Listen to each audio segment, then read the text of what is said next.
पृथ्वी रे जन्म होइछे सेतिपाई आमे समस्ते यदि हस खुशी हवा हस खुशी रे रहिबा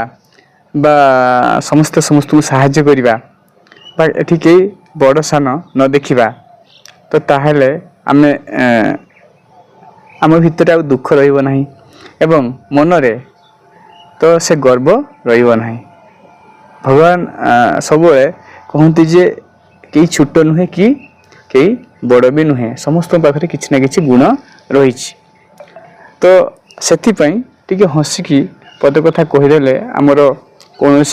नष्ट होनी आम टंका सरीजनी कि आमर देहरु कौन शरीर क्षय होनी कि आम कि भी नष्ट भी हेनी आहरी तुम मान प्रति भल पाइबा जो मैंने तुम सांग कि तुम बड़ भाई कि अन्य माने तो से माने तुमर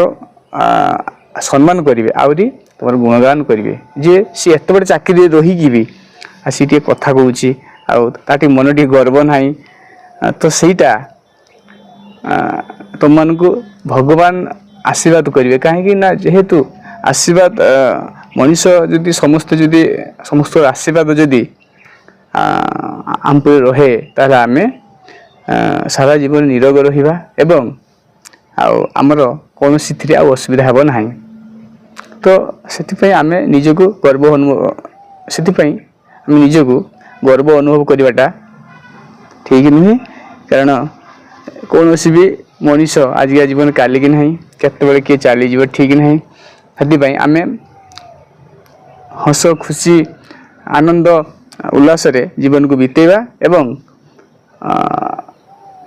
समस्त को कांध मिलाई चलिले निजर जीवन निजर दुखमय जीवन क्रमे अपसरी जीव। जय जगन्नाथ।